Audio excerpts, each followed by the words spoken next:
The movie begins with a couple enjoying themselves at a carnival, celebrating their wedding anniversary. Nearby, a group of thugs takes a photo of them and starts teasing Dan. Dan notices and steps forward, asking them to delete the photo since it was a private moment with his wife.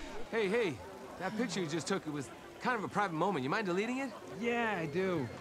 The thug refuses and even posts the photo online to mock him. Dan's wife tells him to just ignore it, but deep down, she wishes he would stand up for himself. Even though he feels embarrassed, Dan keeps his cool and walks away. Back home, he washes up and goes to bed, but he can't stop thinking about what happened. It's not that he's weak, he just doesn't want to ruin the peaceful life he's built. Dan works as the top car salesman at a dealership in Buffalo, New York. He's the best on his team. He and his wife share a happy life, and today is their wedding anniversary. Even though his boss asks him to take some company photos, he refuses and rushes home to spend the day with his wife. Happy anniversary. Oh, baby, you remembered. When he gets home, he's greeted by Jessica and their 3 kids, Nia, Kyle, and Max. Jessica is in the middle of a disagreement with Nia about her college choice. Nia had planned on going to Stanford for journalism, but now she's decided to go to Southern Iowa University with her boyfriend, Trevor. What happened to journalism at Stanford? Wasn't that the dream? Journalism is dead, Dad. Yeah, What, is that something that Trevor said? Or? yeah, really. He shouldn't say that. Really? He should be putting those ideas in your head, you know. Jessica asks Dan to talk to Nia, but Nia stands firm in her decision. Dan suggests taking Jessica out to celebrate their 18th wedding anniversary. He asks Kyle to babysit Max, but Kyle has other plans and refuses, pushing the responsibility onto Nia, who isn't too happy about it. What, because I'm a woman? That is not what I'm saying. That's exactly what you're saying to me it's right not. now. What is wrong with you? Are you kidding? Is this Trevor? Really? Who's Like, do you talking have a right life? now? Meanwhile, Kyle skips his group project to meet his friend Samir. After paying Samir some money, they hang out in Samir's garage playing online games. Kyle is known online as Killboy, a famous gamer with a huge following for his skills in shooting games. Meanwhile, Dan and Jessica head to the carnival.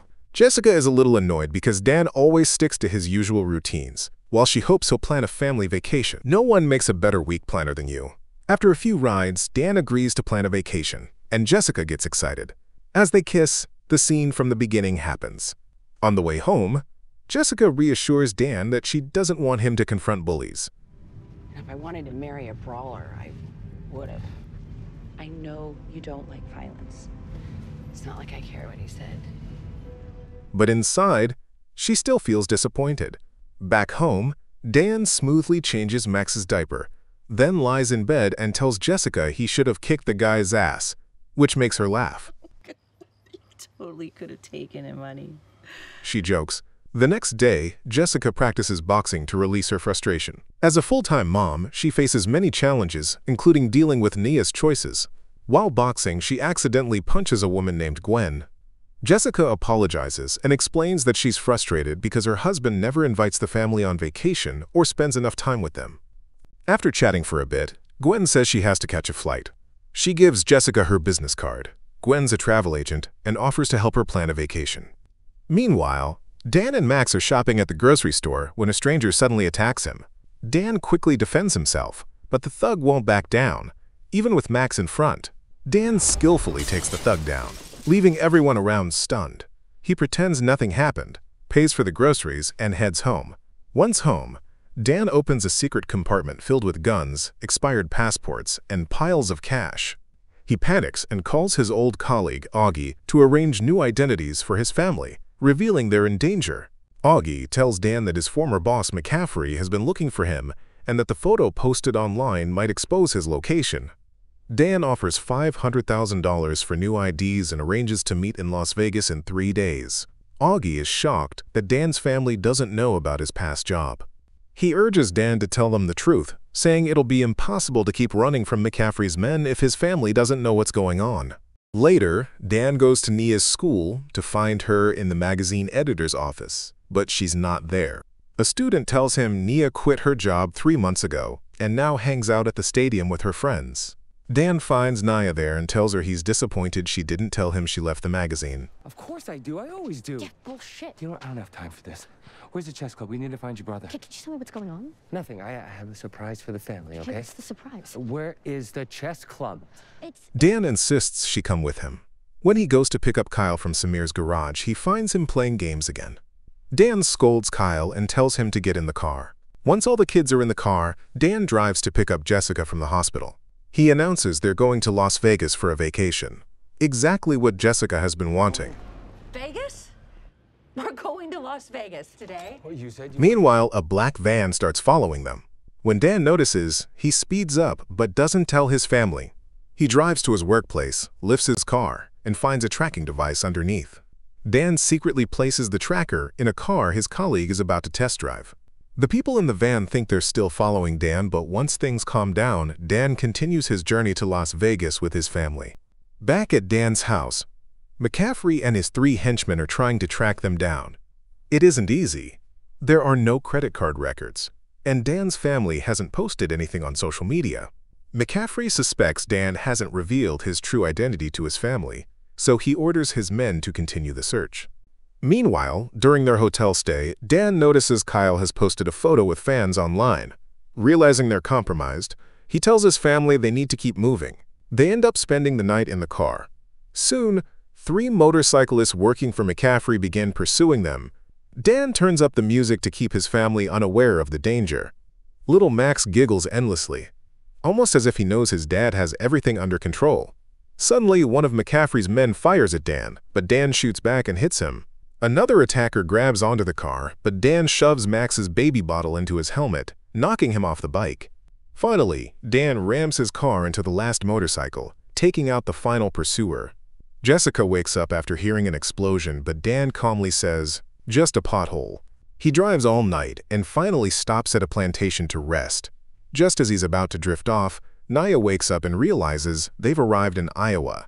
She asks her dad to take her to Southern Iowa University to meet Trevor. Are you serious? Are we going to argue about this, about you following a boy to college? I'm not following a boy to college. Guys. You're going to go, you're going to Guys. go there for 3 months. Guys. Like it's a college. After some arguing with Jessica, Dan eventually agrees to take her to campus. As Naya walks through the park with Kyle and Max, Kyle mentions that the family seems uneasy about her relationship with Trevor. "He treats you like crap. You deserve more." Touched by his words, Nia smiles and thanks her brother for caring. Meanwhile, Dan listens as Jessica shares memories of her past as a pole vaulter and how she had to give up her dream after injuring her leg. Dan wants to share his own story but holds back when he notices a suspicious man nearby carrying a briefcase. Approaching the man on campus, Dan discovers he is a German corn seed salesman looking for his daughter. As they pass by the laboratory, Dan begins to doubt the man's story and tests him in German to confirm that he isn't one of McCaffrey's men. I even learned a little German. Niemand musste von etwas wissen. Wenn du reden willst, was in dem Kopf wird, bleibt es zwischen uns. Jessica is surprised to hear her husband speaking German and walks away down the corridor. When the man opens a briefcase full of corn seeds, Dan believes him. Suddenly, one of McCaffrey's henchmen tries to shoot Dan. He quickly dodges into the lab, where a fight breaks out. Dan subdues the attacker. Meanwhile, Nia stays at the school dormitory and accidentally walks into Trevor's room, only to find him with another girl. Shocked and heartbroken, she returns in tears. Dan tries to comfort her with his own stories, but realizes she doesn't need another lecture from her dad. Instead, he teaches her a martial arts move that causes intense pain without lasting harm. Deciding to give Trevor a lesson while breaking up with him, Naya uses the move on Trevor, snaps a photo of his pained grimace, smiles, and feels much better. She returns to the van more appreciative of her father than ever. The family heads to Las Vegas together. When they reach Colorado, Nia takes over the driver's seat from her dad. She apologizes to Dan for quitting her school magazine and promises to resume her role as the editor. She also thanks him for not telling Jessica about it. The next day, after spending the night in Colorado, Dan contacts Augie and arranges to meet in Las Vegas to retrieve the family's passports. Sitting in a restaurant, Dan intends to tell Jessica about his past, but Kyle interrupts him by explaining why he enjoys being an online gamer. Kyle admits that he lacks confidence in real life but feels good playing as Killboy, where people admire him. He also tries to prove to his father that gaming requires intelligence and quick reflexes. Kyle then challenges Dan to a laser tag match, saying that if he wins, Dan can't stop him from gaming. But if he loses, he'll quit. Hearing this, Dan agrees, and they head to the laser tag arena. Unaware of Dan's proficiency with weapons, Kyle loses the game easily. Feeling down, Kyle is cheered up when Dan hugs him and tries to lift his spirits. After arriving in Las Vegas, Dan and his family check into their hotel. Later, Dan meets Augie at the bar, and together they go to pick up the new passports and plane tickets to Vancouver. Afterward, Dan returns to the hotel to prepare for dinner with Jessica, making sure to bring some weapons just in case. Before leaving, he warns the kids not to leave the room. However, Naya, Kyle, and Max sneak out to explore the hotel's online gaming area. Meanwhile, one of McCaffrey's men spots Dan and his family in Las Vegas and reports back to his boss. At the gaming area, Kyle meets a professional player named Rin who invites him to a restaurant to meet other gamers. During dinner, Dan tries to tell Jessica about his past, but when the waiter speaks to them in French, he accidentally responds in fluent French. Jessica is surprised to discover her husband knows 2 foreign languages, something she never knew. Lacking the courage to reveal his past, Dan begins explaining in French. Even though Jessica doesn't understand a word, she finds his speech incredibly charming. Meanwhile, Kyle gears up to play an online game. Rin asks him to take his place so he can chat with Naya, unaware that McCaffrey's men are watching from a distance. After dinner, Jessica and Dan return to the hotel, briefly fooled by mannequins that look like their kids sleeping in bed. To set the mood, Jessica uses music and a love mist to create a romantic atmosphere. Thanks to the mist, Dan notices a laser sight and dodges a bullet. He throws a wine bottle and fires his gun, igniting the attackers. When McCaffrey's subordinate Coogan takes Jessica hostage, Dan quickly drops his weapon. Seizing an opportunity, Dan throws a knife that strikes Coogan in the eye, rescuing Jessica. He then rushes to the kids' room only to find Nia and the others gone. Searching for them at the gaming venue, Jessica scolds Dan for keeping secrets and says she doesn't want to see him again. Meanwhile, Kyle wins the online gaming competition and becomes MVP. Soon after, Jessica and Dan arrive at the gaming area to pick up Kyle and the others. Once they reach a safe place, Dan reveals his past as a secret assassin who escaped his group to live as an ordinary man. Since then, McCaffrey and his men have been hunting him down. Kyle and Naya don't believe him. Afterward, he confesses to his family that his real name is Sam. He had served in the military, and McCaffrey recruited him for special missions to eliminate criminals beyond the law. However, Sam soon realized McCaffrey was using him for money, killing people for profit. So he decided to run away. McCaffrey then began hunting him, threatening his family's safety. Sam provides his family with new identity passports, but Kyle and Naya are upset, thinking he's ruined their lives. After 18 years of marriage, Jessica feels angry and betrayed. She contacts Gwen, planning to leave Las Vegas for a vacation. When Jessica and her kids meet Gwen, they are surprised to find she has arranged a private plane for them. On the plane, Gwen tells Jessica about her ex in Buffalo, how they were together for years before he left her to marry another woman. And the worst part? She's insufferable. Jessica slowly realizes Gwen is talking about Dan. When they arrive at their destination, Jessica intends to leave with the kids. Suddenly, McCaffrey confronts them. Gwen has set a trap, handing over Sam's family to McCaffrey in exchange for Dan's return. McCaffrey then takes Jessica and the children hostage, forcing Dan to meet him alone at the casino. Shortly after, McCaffrey contacts Dan and threatens to harm his family if he doesn't comply. When Dan arrives at the casino, McCaffrey's men monitor his entry with drones. Dan meets a man named Sprouse, who leads him to the room where McCaffrey is holding his family. Upon entering, McCaffrey welcomes Dan. No hug for your old man. Why start now, Dad? I'm sorry, what? I'm your grandfather, Kyle. Oh my God, we're British. The family exclaims as they learn McCaffrey is Dan's father. McCaffrey wants Dan dead for abandoning him. But after seeing how many of his men Dan has taken down, he admits he's proud. Now, he wants his son back, but under one condition. If Dan returns to work for him, he must never see his family again. You come back where you belong. I'll send the kids safely back to Buffalo. Dan agrees, and Sprouse escorts Jessica and the kids out of the room. In the elevator, Jessica cleverly uses Max's diaper to distract Sprouse and pushes him off the top floor. They hurry back to rescue Dan. In the room, Dan pretends to be in love with Gwen and eventually knocks her unconscious, allowing his family to escape. Dan apologizes to Jessica for keeping secrets and promises to always tell her the truth. Meanwhile, McCaffrey senses something is wrong and orders his men to prepare. Dan instructs Jessica and the kids to go to the rooftop and gives Kyle a drone to help monitor McCaffrey's men. "I need to be that guy one last time for us." When McCaffrey's men wait by the elevator to capture them, they find only Max's gear inside. As they inspect it, a bomb explodes, catching them off guard. With Kyle's assistance, Dan takes down McCaffrey's men one by one, using Kyle's directions from above.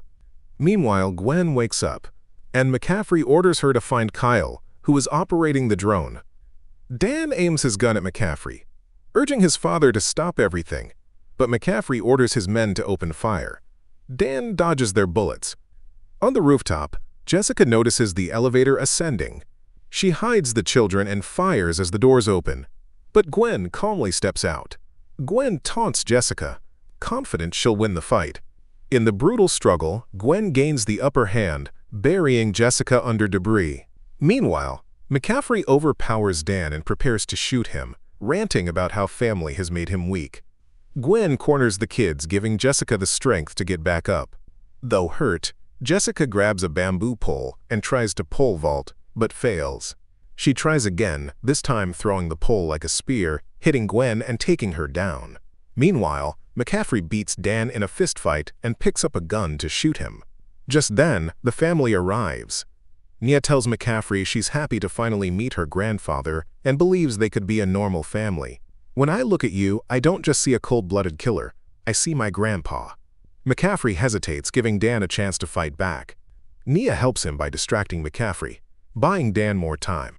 The family finally reunites as the police arrive, arresting McCaffrey for his crimes. 6 months later, Nia becomes a news reporter and covers stories about McCaffrey's old assassin group. Dan starts a security consulting company for banks and hires Augie to work with him. Jessica becomes a sports coach at a local school. During their free time, the family enjoys road trips together, with one rule: no phones allowed during the ride. They make sure to enjoy every moment together. "Never forget to bring diapers," Dan jokes. "They might just save your life and help you beat the bad guys." Thanks for watching. Don't forget to subscribe. See you in the next video.